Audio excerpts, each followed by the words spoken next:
asshole and that's okay. I piss people off and make my day. See, I know y'all like this so much that I spoke with a lift that I decided to be, Mike Tyson tonight. I'm Mike Tyson. Yeah, I know I'm a little light skin for Mike Tyson, but I look like Mike Tyson, don't I? Yeah, Mike Tyson. I'm gonna be Jake Paul's ass. Okay, now this is gonna be historically accurate, or who gives a shit? Because after I beat his ass, who's gonna remember? 20 years from now, I don't know. Mike Tyson beat Jake Paul's ass. Okay, so we've done the intro. Yeah. I figured you were gonna sing your song, but I didn't know you were. Model moment. With the list. Okay. All right. You probably might want to explain. Yeah, what we're doing here is tonight we're doing what do you call it? Ad-libbing, so to speak, improving. At any point or time during this recording. Ooh, any point or time during this recording. Yeah, listen to that voice.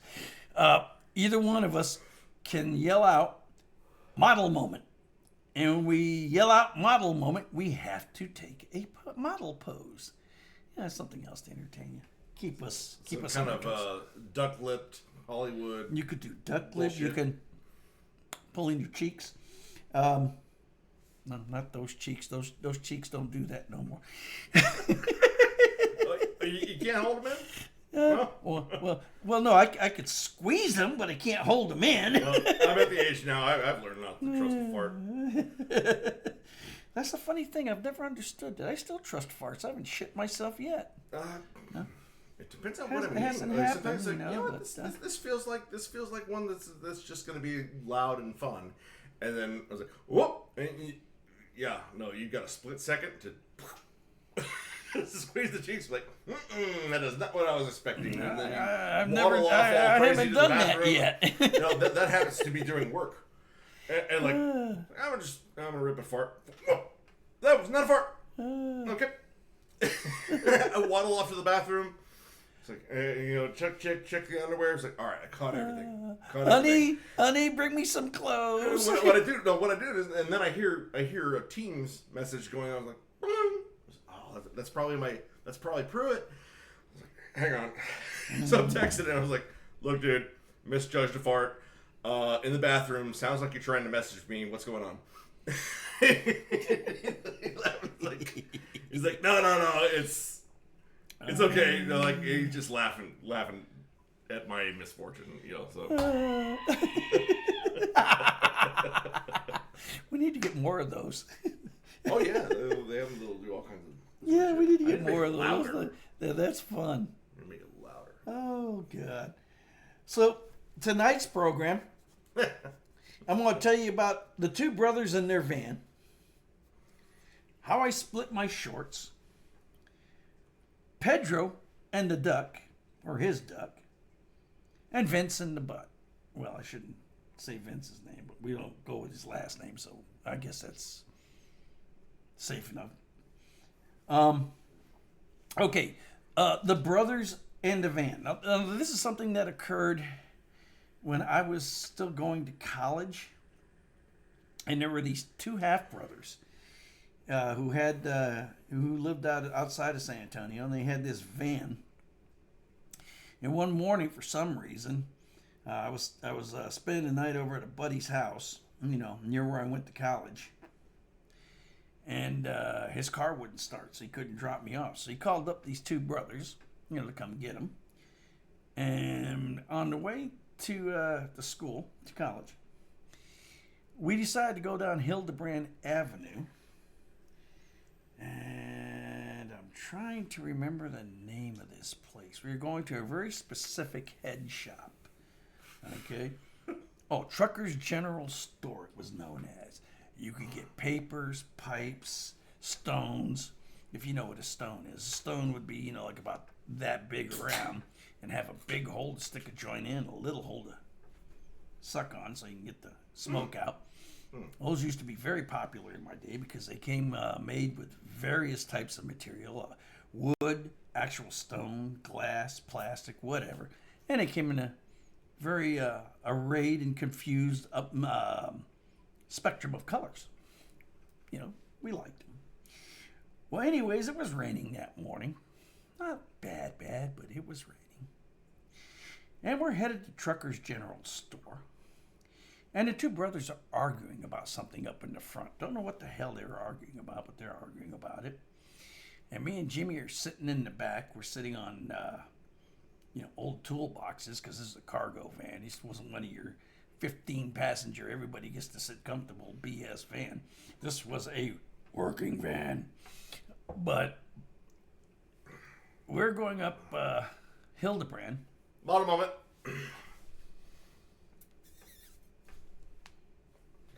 Moment's over. Oh, I was gonna. Van. I got it. Yeah. So as we get nearer and nearer to Trucker's General Store, this conversation between the two brothers is still going on. Jim and I are sitting in the back of the van, and we're pretty well toasted. We're stoned. We've been smoking a lot of pot already. It's not even 8 o'clock in the morning. We're both, and I've got to go to classes yet at college.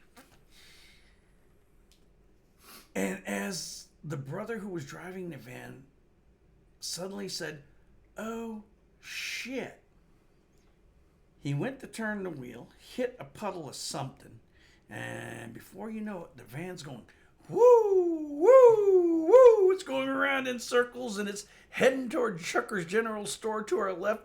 And we're thinking, oh, shit, we're going to go through the front wall of this damn store. Well, funny thing about it was, we ended up parking backwards in the space perfectly and coming to a stop. That's when you're like, I was just messing with you. That was entirely on purpose. And everybody's checking his shorts. It was just one of those, oh, shit. You hit a goddamn banana and...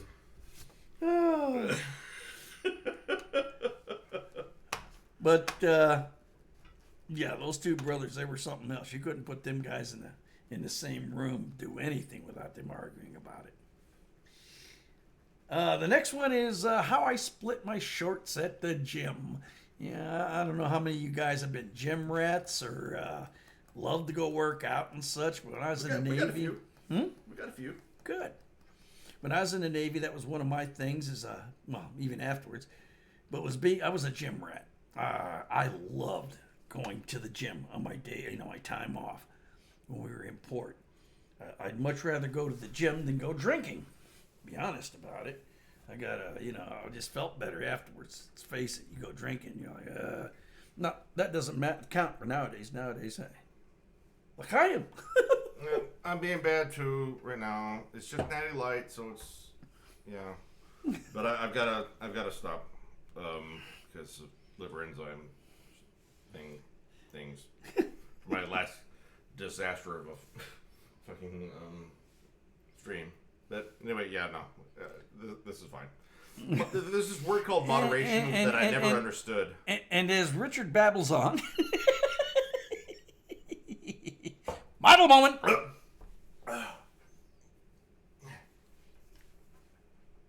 Done. So anyways, I was at the gym. And, I was wearing my favorite pair of blue shorts. Synthetic, nylon, whatever they were, shorts. And, of course, I was wearing a t-shirt. And my tennis shoes and my socks. And I got on this machine where you sat on the machine, and the idea was to increase the tension and then work your inner thighs, and by spreading them out against the machine like a scissor, and then letting it push you back and resisting the push, but there's also resistance when you're pushing out. Okay? So I'm sitting there doing this. I'm about the third set in, about halfway through, and all of a sudden I hear this, yep, and I feel this breeze up along my nethers there. We all know I'm talking about my balls, but... Don't threaten me with a good time. That sounds awesome. The funny part about it was there was a young lady who was seated on another machine that was working her shoulders. You know, she was in the machine where you do the flies. And she was sitting there with a beautiful view of me with my spread legs and my nuts hanging out. She was another seaman because we were in the military gym at the time. And I could still hear her smirking and going, "Nice view." Which I was, oh, Jesus. Excuse me. Had to take off my t-shirt, tie it around my waist, and make my way back to the ship where the officer of the deck was like, "You got to put a t-shirt on when you're coming aboard this ship." I said, "You really want me to put this t-shirt on?" "You heard me, Castillo. Put the t-shirt on." So I undid the t-shirt, put it back on with my balls still hanging out of my shorts. He's like, "Take the t-shirt off. Take the t-shirt off." John, Yeah. would you believe me if I told you this has happened to me as recently as 2016? Your nuts fell out of your pants? Yep.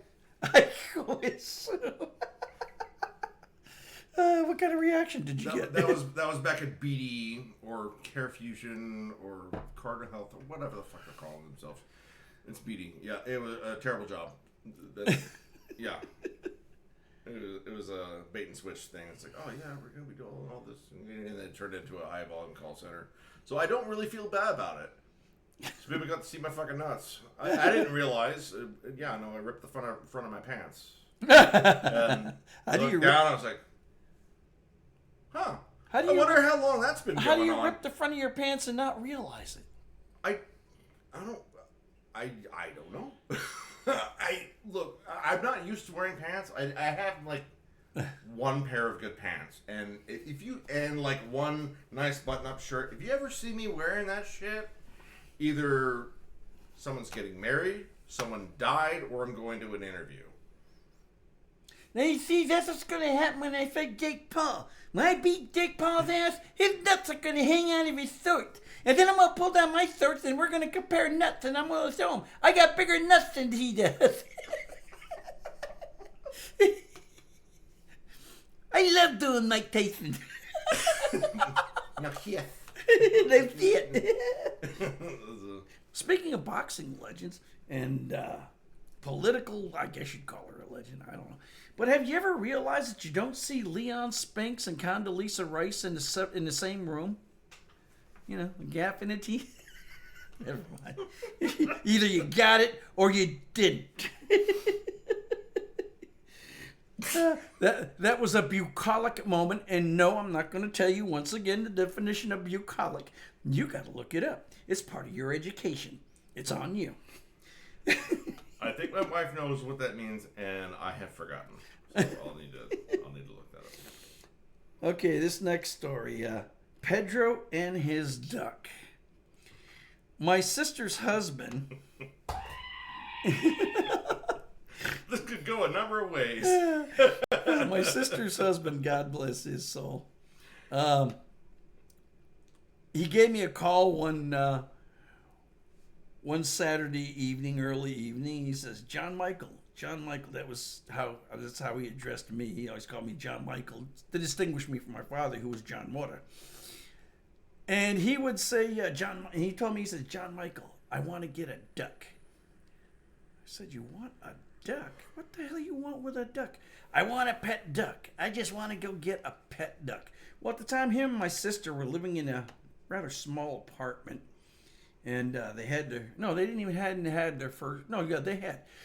their first son. Their second son hadn't been born yet.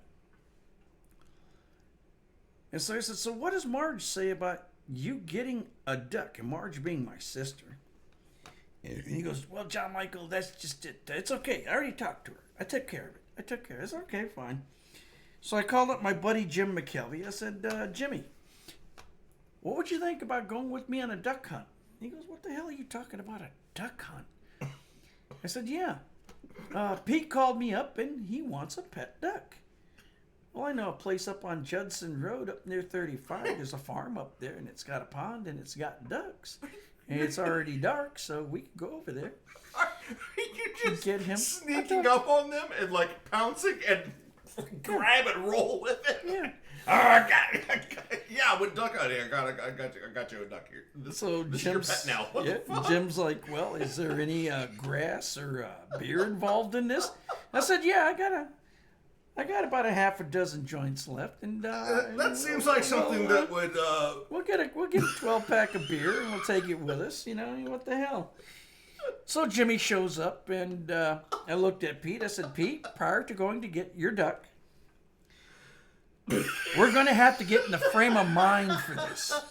And so we light up a joint and pass it around. And I looked at him, no, not quite yet. And we lit another joint and passed it around and got the feeling pretty good. And I looked at Pete and I said, wait a minute. Pete, what the fuck are you wearing? He goes, what do you mean, what am I wearing? I said, Pete, you're wearing fucking white overalls.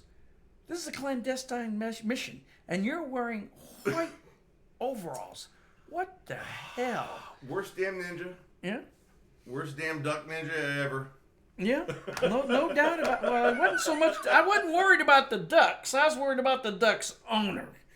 Okay, we're talking a farm here. Okay. Yeah. So we drive up to Judson Road. I parked the car.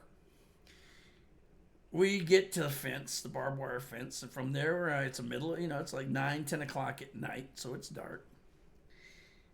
I identify the pond, I see the ducks, and I looked at everybody. I said, okay, fine. Let's go get a duck. So we climbed over the barbed wire fence. And of course, poor Pete, he's only like 5'5", has trouble getting over the fence. I'm like, Pete, don't go over the fence, go through the fence. Oh yeah, that's a better idea. And don't get me wrong, Pete wasn't dumb. It's just that Pete was stoned, so he wasn't thinking too well. So here we are. We're sneaking up. We're sneaking up on the pond. And there's 3 of us. Pete in the middle, me on one side, Jimmy on the other. We're crouched down. We're looking, we're scamming. I said, look, that duck right there, he's not paying attention. That's the easiest one to get. That's the one we're going to go after. So we get closer and closer. And then Pete breaks ranks and runs at the duck before we get close enough. Takes a flying leap at the duck. The duck avoids him. Pete lands in basically what's a mud hole in his white coveralls. Shit! And I'm like, Pete, shut up. And sure as shit, about 50 yards away from us is a house. The door opens up. The light's on. There's a guy being backlit by the light. And he's like, this. And I see a shotgun. A silhouette of a shotgun. And all of a sudden, who's out there? Who's trying to take my goddamn ducks? And then he points that shotgun at us and he fires off a shot. I looked at Pete. Fuck the duck, man. I'm calm, brother. I'm out of here. That duck can stay there. Fuck the duck. That's... I grab Pete and drag him away from the duck, and we head for the fence, and Jimmy's right behind us. Through the fence we go. Not over the fence. Through the fence we go. Jump in my car and take off. I'm going to use that, by the way, not to interject, but I'm going to use that from now on as a, if I remember, as a, you know what, this ain't worth it, let's just back out. Yeah, fuck the duck. Fuck the duck. Let's just fuck the duck. Fuck the duck. Oh, I love that. Well, the story isn't over. Because we haven't got a duck yet. Wouldn't be a good story without a duck. So then I think, well, I know of this other place up near the air base there. There's a... scouting. Well, no, I mean, by this point, I had been all over San Antonio. I knew all these different places. I knew a place in San Antonio where they had a mock White House. Another place in San Antonio where it was called Midget Mansion before they tore it down. It was made for midgets. It was abandoned. You told me about that, yeah. Yeah. I used to take my friends over there, and we'd go in there and sit around in Midget Mansion and have to hunch down a little bit to get through doorways because the doorways are literally made for midgets. It sounds like a, and it sounds like a fun house, like a hobbit house, or yeah, some kind of yeah, exactly. And we'd sit in there and we'd smoke weed and get stoned and laugh our asses off. And of such. course, as you do. But so I knew this place. I knew this another place where there were ducks. And it was up near the air base, off of a main street, off Military Avenue. And it was up by a bar. And if you turned left at the bar and went down this little side road, you'd come across this trailer park. In the middle of the trailer park was a pond. And in that pond, ducks, all kinds of ducks. Big ducks, little ducks, white ducks, black ducks. Ducks that didn't give a fuck, and ducks that, well, did. But there were ducks. Model moment. And we're done. Yeah, Richard got caught that time, flat-footed. Yeah. And sometimes you run into a goose, and then you never do it again. The goose. They don't fuck around. So, we had a couple of pieces of bread, and we threw them there around the ground. And lo and behold, this time we were successful. This time we captured a duck. Ooh, You wild kidnapped duck. a duck. Yeah, we kidnapped a duck. I don't know, is it kidnapping if you don't ask for a ransom? He was going to a better place. He was going to Pete's apartment to be his pet, I mean. So, Pete is thrilled. He gets back in the back of the car. Jimmy gets in the passenger seat, and I get behind the wheel. And we start driving off. By the way, back then I was driving a 76 Celica GT 2-door with a Landau top. Nice car. And not very big. All of a sudden from the back seat, we hear this, shit. I'm like, what the hell? What's going on back there, Pete? That duck. It's like, oh my God, what's that smell? That duck shit on me. I'm like, oh God, he didn't just shit on you. How much did he shit, Pete? That smells bad. Oh my Lord. Open the damn windows, man. This is horrible. I've had people fart in the car before, but this is horrible. Fun fact, turtles, too. Yeah. Yeah. Turtles. I lived in Florida for a while, and I was a kid. Yeah, we did a thing. And yeah, turtle shit. Turtle shit is bad. Okay, I don't want anybody to take this the wrong way, because I've lived in Florida too. How the hell do you live in Florida? Military brat. Military brat. That's exactly how we were up in the Panhandle. Yeah, Florida's a horrible place. I mean, I remember being fun as a kid, but I mean, I didn't have a job there. I was still a kid. I was chasing snakes and catching turtles and letting them shit on my rug. I went to boot camp there and did my basic electricity and electronics school in Florida. And the only good thing I can remember about that is we were in Orlando and we used to go to a place called Waukeeva Springs.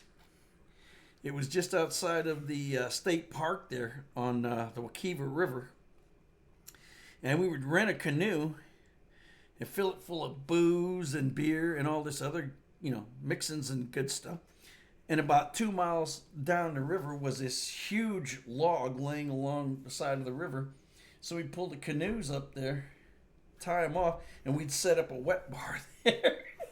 Anytime we saw cute women and whatnot, coming with canoes, come on by, get a drink. Can you see this lovable face inviting you for a drink? You want it. You want it. I'm here right now. But anyways, yeah. How the hell do you live in Florida? My God, I hated Florida. Up in the Panhandle. I guess that's your best. Okay, so I know I'm ostracizing Florida viewers by saying I hate Florida. I don't hate Floridians. I met some interesting Floridians. Oh God, that's another show. But I didn't like Florida. Yeah, I'll take another one. We're beering up here, folks.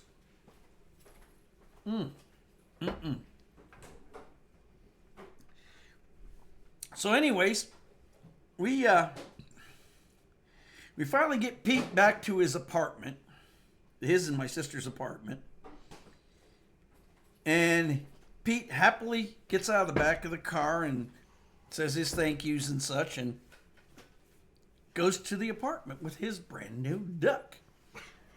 And it's like, 1 o'clock in the morning, 1:30 in the morning, and the damn duck, at 1:30 in the morning. You know, you Fucking could problem hear. now. I actually heard somebody, shut the fucking duck up. They actually knew it was a duck. Don't ask me how they knew. They knew the sound of a duck. I They guess. should have said, shut the duck up. Well, as my sister puts it, the next morning she got up, went into the bathroom to take a shower to get ready for work, and there's this damn duck. Pete put the duck in the bathroom. Well, needless to say, the duck's been shitting all over the floor. My sister was pissed about that because she stepped in it several times. And then the damn thing started pecking at her ankles and her calves. Right? She left the bathroom immediately. The duck escaped from the bathroom and just followed her around the apartment, pecking her ankles and her calves. Well, she goes and she finds Pete, and what the hell is this shit? What's with the duck? Oh yeah, John Michael. He helped me. Him and Jimmy, they helped me get a duck last night. She goes, Pete, I know you love the idea of having a duck, but we live in an apartment, and a duck is pecking me. I don't like this duck. Well, needless to say, it only lasted about 3 days of the duck staying with Pete and Marge, where Marge finally told him, me or the duck, and the duck had to go back to the pond. Well, needless to say, thankfully, I didn't have to be involved in that. Pete just went there himself since he remembered where it was. I was hoping that this story would end with a meal. No. I'm like, well, the funny, fuck it. The funny thing is, Pete was a chef. He was a certified chef. He could have. Yeah, he could have made a meal, okay. but he loved the duck, so he didn't want to do it. So that's the story. Hell, Jeremy wanted alpacas at some point. He might still. I'm like, alpacas, specifically alpacas. Not just another dog. He has no idea alpacas? what he's getting involved in. Those things can be brutal. They spit and they bite, and they'll run your ass over just because they're pissed off. Get like a couple of rats or a gerbil or something. A fish. An alpaca. Alpacas are moody as hell. One of the guys that worked over there with us at the BABN. One dog is expensive enough. But the BABN we worked at, the guy that was in charge of technical this Saturday, I can't remember what it was. He had like 30 acres outside of town, and he was an alpaca farmer.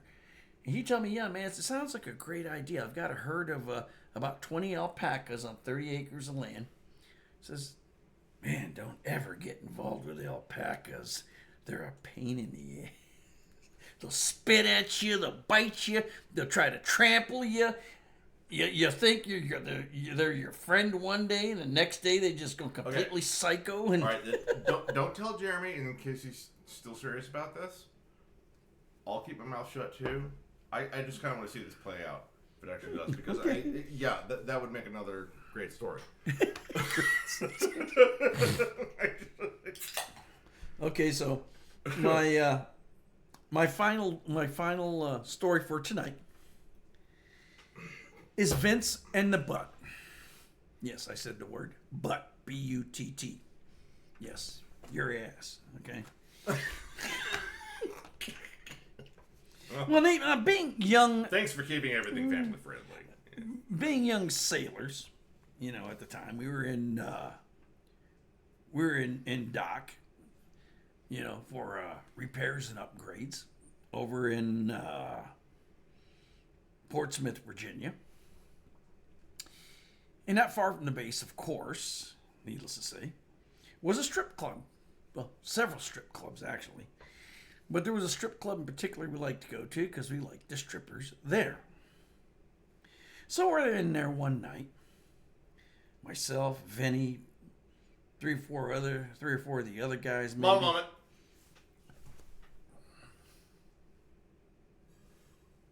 All right, moment's over. We're having fun with the model moment. So we're in the strip club. Your idea, man. Don't ask me where I get these ideas from. The stuff just percolates. And tonight's sponsored, by the way, John's Porta Potty. If you can't shit, that's not our problem.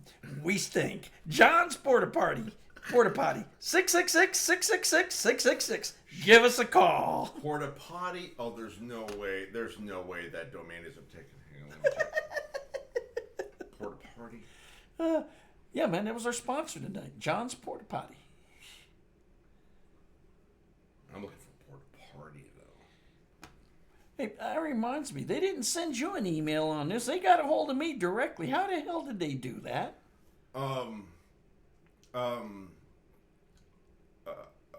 The hacker known as 4chan. I don't know. You had me off. You have no idea how they I'll check that got later. how they were I'm able to sure- get a hold of me. I'm sure Porta Potty is taken. So we're sitting there along the runway as this rather elegant young lady in a G-string is doing her business. She has her bra off, of course, and she's wearing the Band-Aids across her nipples as required by Virginia state law. The bottoms aren't coming off either. They do that in Florida though. It's full nude in Florida. Just so you know. Canada. They'll Yeah. But so she's up there, she's swiveling around and doing her thing, and we're getting drunk. And well, by that point, by the time this particular stripper got on the stage, we were pretty well drunk and loaded. Like I said, young guys. That's when Vince decided to take it upon himself to rush the stage. Vinny popped up out of his seat, jumped up on the stage. Well, the poor girl had her back to him, rushed up, dropped to his knees, planted his nose squarely between the cheeks of her ass, and I'm not kidding you. That's exactly what Vincent. Oh, I got to get this fixed again. That's exactly. Oh, it's. I gotta get you some different headphones. This is just wrong. There we go. It's not supposed to be a Rubik's Cube. Well, So I guess sometimes it is. Everybody know this about the Audio Technica M40s. Yeah, they're a bit of a Rubik's Cube. It's that's not gonna work. Okay, so I just need to figure out this one. There we go. There's that one. There's that one. I had that one figured out. Now I don't. Okay, now just flip it. There you go. Yeah. You gotta flip it, bop it. So, okay, there's Vinny with his nose squarely between the cheeks of the red. And just going to town. And the poor girl is screaming, trying to get away, but she can't. Vince has got a vice lock on her hips. About that time, two of the bouncers run up on stage, grab Vinny on each arm, forcibly pull him back. Poor girl goes running off, into wherever she went running off to in tears. And we're just sitting there stunned, like, what the hell? They drag Vinny to the front door and throw him out the front door. Now, here's the best part about the whole thing. As they're throwing him out the front door, I hear the guy at the front door, the guy who mans the front door. Night, Vinny. We'll see you tomorrow. After that, he was still welcome to come back. Oh my God. But Vinny and the butt. So I guess that's motor butting. Huh? That's motor butting. You have regular motor boating. Oh, motor butting. Yeah, okay. So this is motor butting. Okay, all right. Or you call it cheek peeking. What's that? Cheek peeking. Cheek peeking? Cheek peeking. Peeking. Oh. Yeah, let me see what's in there. Let me see. I mean, you all know, everybody knows what you're going to find, but you still want to see. Jake, I'm done kicking your ass. I'm going to cheek peek. I want to see what's in there. Motor buddy. I need to make note of that. I can stop making fun of Mike because he'll come to my house and kick my ass. Then I won't have any teeth. Well, if I don't have any teeth, that solves some problems. Yeah, Mike, if you ever see this video, man, come to my house and kick my ass. Take out my teeth. But you know, like at least do a clip or some kind of stuff with us first. You know that would be fun. A clip. Or some kind. Thank you, Mike. Yeah, honestly, he'd be fucking laughing at this shit right now. Yeah, he probably would. You know, I'd love to have him on the show. Anyways, hey guys, that's it for tonight. Tomorrow's Halloween. Don't forget your costumes. Watch out for the kids on the street.